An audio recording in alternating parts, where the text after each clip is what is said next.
3.0 cabinet की बैठक आज है। आज शाम 5 बजे कैबिनेट की पहली बैठक होगी। प्रधानमंत्री आवास पर यह कैबिनेट की बैठक होने जा रही है और कल पीएम मोदी सहित 71 मंत्रियों ने शपथ ली थी और इसीलिए यह बैठक अपने आप में बेहद महत्वपूर्ण। इसके साथ ही ये बता दें कि इस बैठक में 100 दिन के एजेंडे को जमीन पर उतारने पर चर्चा हो सकती है। पीएम ने कल 5 साल के रोड मैप पर जुट जाने को कहा था।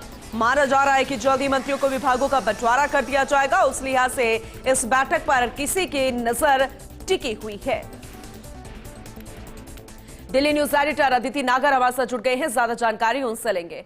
अदिति, अपडेट ही कीजिएगा सबसे पहले, क्योंकि ये बैठक कितने बजे शुरू होगी, कौन कौन यहां पर मौजूद होगा, क्योंकि जाहिर सी बात है अभी जितने भी नवनिर्वाचित मंत्री हैं वो अपने इलाकों में नहीं जाएंगे। 15 दिन उन्हें रहने के लिए सख्त निर्देश भी दिए गए हैं।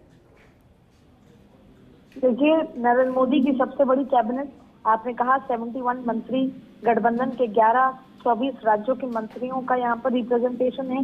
सबसे ज्यादा उत्तर प्रदेश से 11, 7 महिलाएं हैं और इस बार 33 नए चेहरे भी हैं। अब देखिए, पहली बैठक होगी। ये अलग बात है कि सुरेश गोपी ने कैबिनेट छोड़ना चाहते हैं। शपथ के बाद वो ये बोल रहे हैं कि फिल्मों में काम करना चाहता हूँ। केरला से भाजपा के पहले सांसद भी रहे हैं, इसलिए उनको रिप्रेजेंटेशन भी दिया गया था। अब मैं लगातार अलग अलग मंत्रियों के आवास पर पहुंच रही हूँ, जहां पर मैं देख रही हूँ कि भले ही बधाई का तांता लग रहा है, तमाम चीजें हैं, लेकिन सबसे ज्यादा महत्वपूर्ण बात यह है कि सबसे इम्पोर्टेंट बात यह है कि सभी को इंतजार है कि उनको पोर्टफोलियो क्या मिलेगा। जब गठबंधन की सरकार होती है तो पोर्टफोलियो अलग तरीके से बांटे जाते हैं। ऐसी स्थिति में तो महत्वपूर्ण पोर्टफोलियो पहले केवल भाजपा के पास ही ऑब्वियसली रहते थे, लेकिन अब ये है कि किसको क्या मिलेगा। तो अब उम्मीद की जा रही थी कि 2:30 बजे तक पोर्टफोलियो आ सकते हैं। 2:30 बजे तक पोर्टफोलियो आ जाएंगे और उसके बाद 5 बजे मंत्री कैबिनेट की बैठक होगी। वहीं 18वीं लोकसभा का पहला संसद सत्र 18 तारीख को होगा, जिसमें 18, 19, 20 को प्रोटेम स्पीकर से राष्ट्रपति शपथ दिलवाएंगी। तो 20 तारीख को स्पीकर का चुनाव होता है। 21 तारीख को राष्ट्रपति दोनों ही सदनों में का अभिभाषण देंगी। फिर फर्दर जो है वो सत्र चलेगा। लेकिन महत्वपूर्ण बात यह है कि उससे सबसे इम्पोर्टेंट आज का जो सबका ध्यान है वो है किसको क्या विभाग मिलते हैं, जिसको लेकर अमित शाह के आवास पर लगातार बैठकें। देखिए, लगभग विभाग वगैरह सब पहले ही बांट दिए गए हैं, लेकिन क्योंकि गठबंधन की सरकार होती है, मांगे होती है, तमाम चीजें होती हैं, तो वो चर्चा चल रही है और उम्मीद की जा रही है कि जल्द ही राष्ट्रपति भवन से एक पीडीएफ रिलीज किया जाएगा। अदिति, आपने बखूबी कहा कि जब बहुमत की सरकार होती है तो पोर्टफोलियो बांटने में भी बेहद खास मॉनिटरिंग की जाती है, ध्यान रखा जाता है। लेकिन अगर मंत्रियों को देखा जाए, चुनने की बात आए, तो यूपी पहले नंबर पर, बिहार दूसरे नंबर पर। तो क्या विभाग बांटने में भी जो स्ट्रांग विभाग है उसके मद्देनजर ऐसे ही ध्यान रखा जाएगा?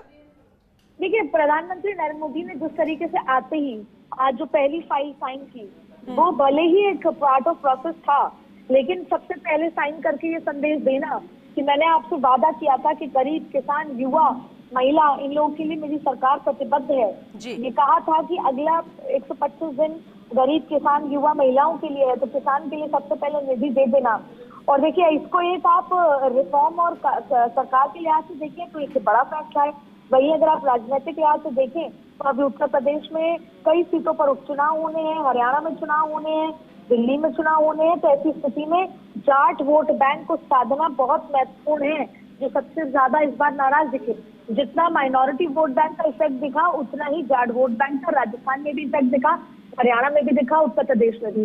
तो अब ऐसे फैसले लिए जाएंगे जो जनहित के होंगे, बड़ा मैसेज देंगे। और विपक्ष बार बार कह रहा है कि गठबंधन की सरकार नहीं चलेगी और नीतीश कुमार को साथ लेना बहुत डिफिकल्ट है।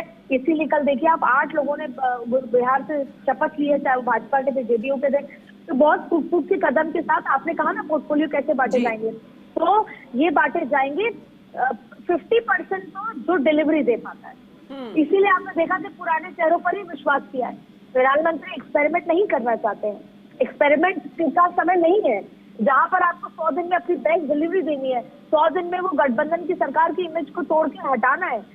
इसीलिए प्रधानमंत्री डिलीवरी दिए बिना पुराने विभागों को, हो सकता है ज्यादातर विभाग सेम दे दें। ठीक है, उससे होगा ये कि पुराने विभागों के चलते काम जो अधूरे हैं उसको तुरंत प्रभाव से पूरा करना उन मंत्रियों के लिए डिफिकल्ट नहीं होगा, हैंडओवर में टाइम वेस्ट नहीं होगा।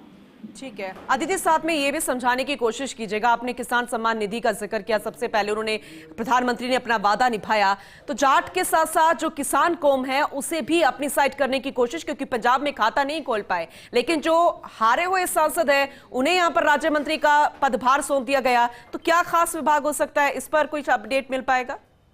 देखिए, तो अपने आप में बड़ा मैसेज है कि रवनीत बिट्टू चुनाव हार गए और खालिस्तान का मुद्दा बहुत ज्यादा स्ट्रांगली उठ रहा है। यही वजह है कि जब खालिस्तान का इशू था तो रवनीत बिट्टू के परिवार से कई लोगों ने किस तरीके से काम किया था, तो ये एक बड़ा मैसेज है। दूसरा, ये समझ आ गया था कि वहां पर किसानों ने अपने घरों में भाजपा प्रत्याशी को अपने इलाकों में घुसने ही नहीं दिया, तो ये अब जरूरत है, समय की मांग है कि किसानों को अपने हित में किया जाए। जी, किसान इतनी ताकत रखता है कि सरकारें गिरा चुका है। किसानों ने इतनी ताकत रखी कि आरएलडी को साथ लेने के बावजूद भी पश्चिम यूपी ले लें, उत्तर प्रदेश में आंकड़े कम हो गए।